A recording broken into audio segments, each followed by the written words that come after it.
真是太好了。小强儿子扛着一个鱼竿，也是自己在家制作，准备今天到山上钓鱼。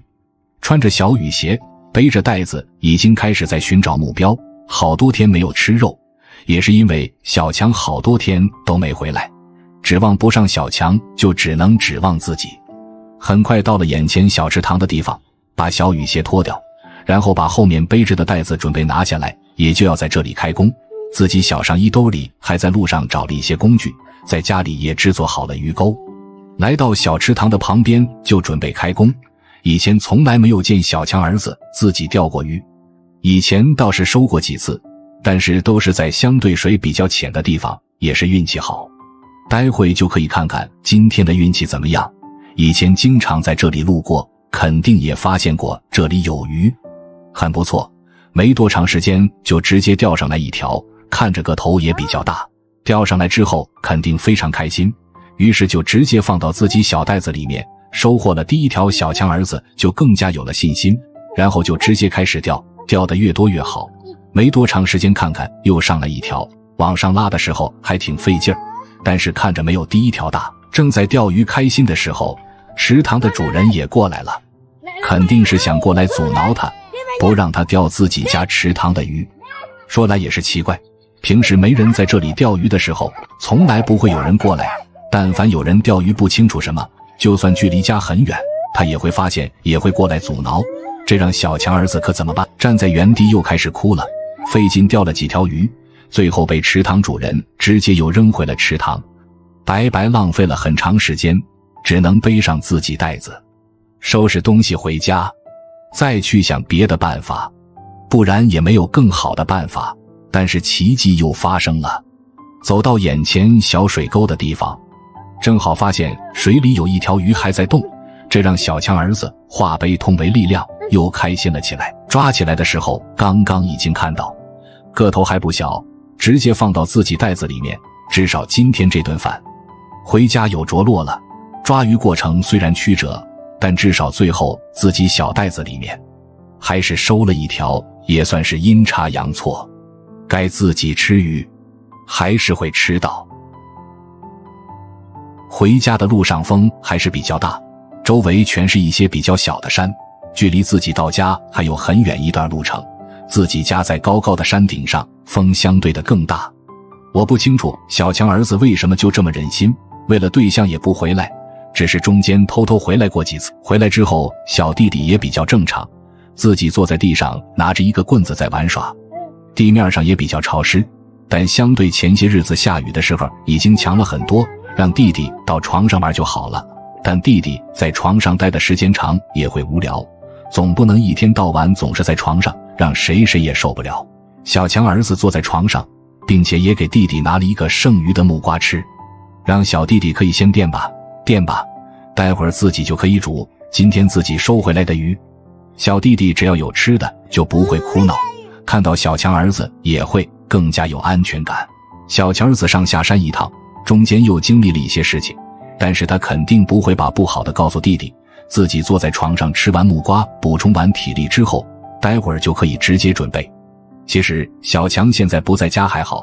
如果小强在家，就算是小强儿子把鱼制作好之后，也轮不到他吃。懂事的儿子拿着锅出来，准备刷锅看看，弟弟也跟着爬了出来。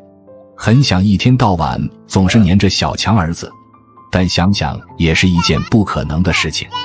因为每天都要上下山找食物。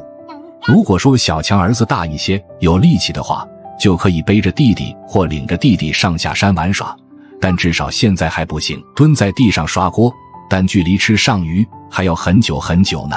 小强儿子终于有了新房顶，比以前更加变得漂亮，这真是一个天大的好消息。但是呢，却不是小强亲手给孩子制作的，而是好心的大姐找了2个好心的年轻小伙一块给完成的。小强的对象把2个孩子的房顶给拆了，真是到现在2个孩子还生气。把叶子放到房间附近之后，2个好心人又到山上准备砍竹子。要不是大姐过去叫，小强儿子也没有这么大面子，毕竟每天都生活在山上，每个人都有自己的事情忙，来砍竹子，并且又收了很多草帮助小强儿子。这就是一件好人好事。人家知道小强的所作所为之后，以后小强的面子怎么办？自己的孩子自己不管，整天待在对象家，还要让别人来照看自己的孩子，幸亏是遇到了好心人，不然以后2个孩子要睡在没有房顶的房子里面。山上砍好竹子之后，2个好心大哥也扛回来之后，还要花费一些时间加工成竹片，然后搭到房顶上，最后把收回来的一大堆草编织好之后，当做防水材料放到房顶上。早上过来的时候，大姐也给2个孩子拿了食物，所以说2个孩子吃之后，就让他们安安静静等着，什么也不用干。要不是因为好心大姐，说不定现在小强儿子还正在山上找食物找食材。真是遇到好心人，可以少奋斗少受很多苦。竹子加工好之后，2个大哥开始往地面上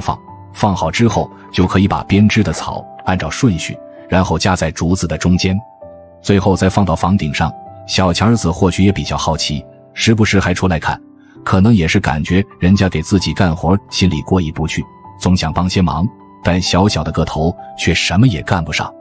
还要一边跟着着急。小弟弟呢也是爬来爬去，只要在视线范围之内。今天家里又有3个人大人来，真是热闹，以前从来没有这样过，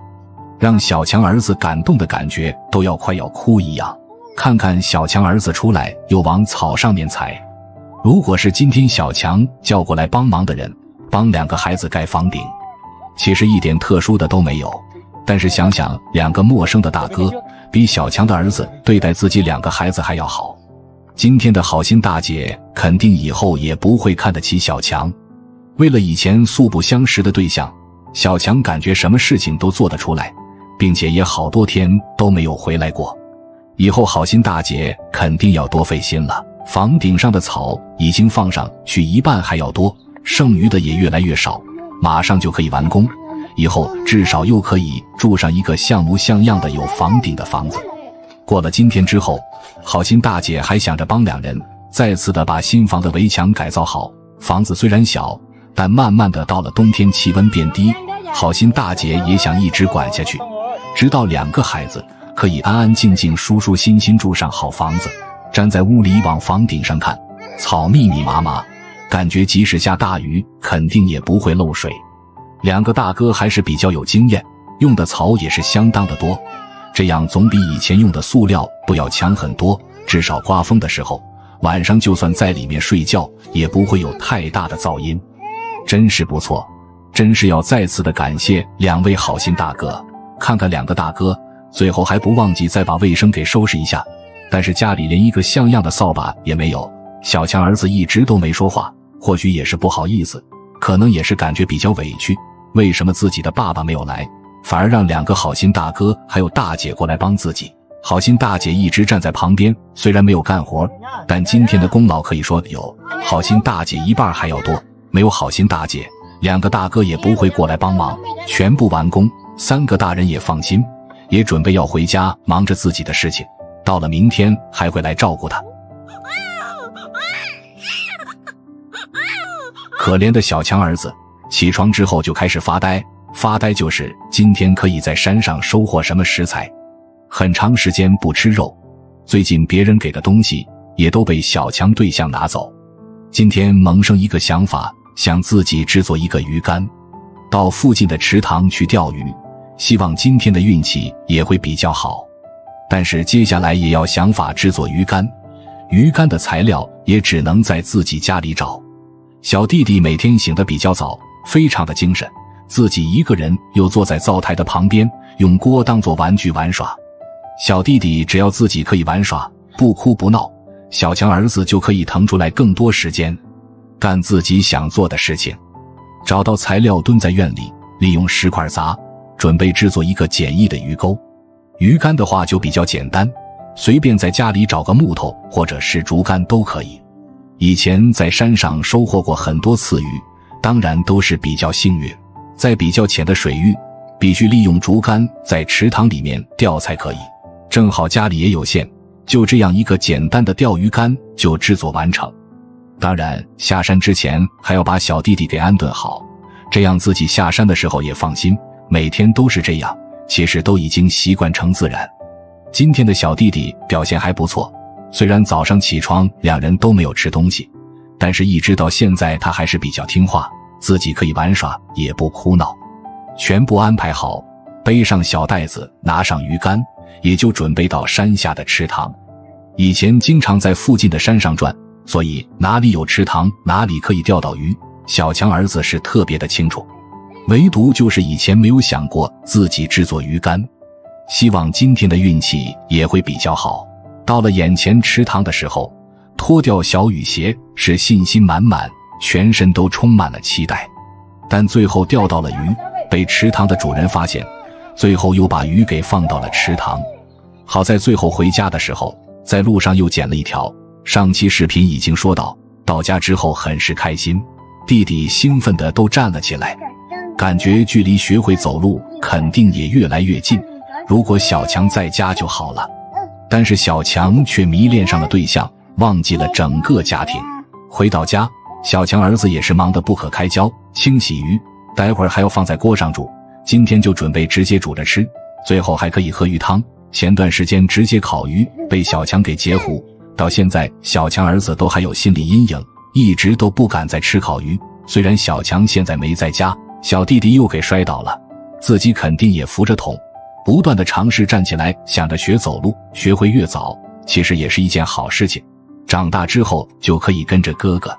到山上去寻找食物，甚至也可以像小强大儿子一样替家里分担一些事情。灶台下面放了很多的柴火，冒的烟也是越来越大，甚至都已经快闻到了鱼的香味儿。虽然家里没有任何的调料，但每天这样吃其实也都已经习惯。最近2天没有遇到好心人，就只能自己上山想办法。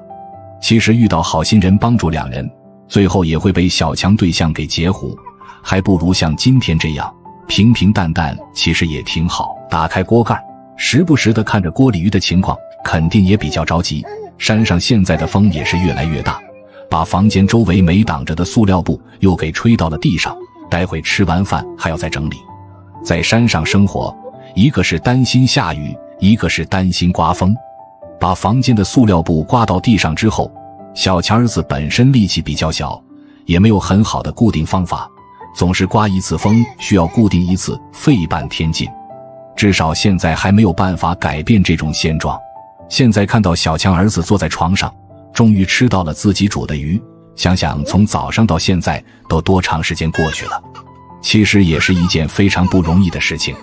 自己一边吃，遇到好鱼肉之后还会给弟弟，弟弟本身比较小，也吃不了太多，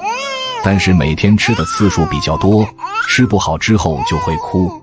小强儿子还要花费很长时间照顾他，弟弟自己又爬到了地面上，嘴上也满是油，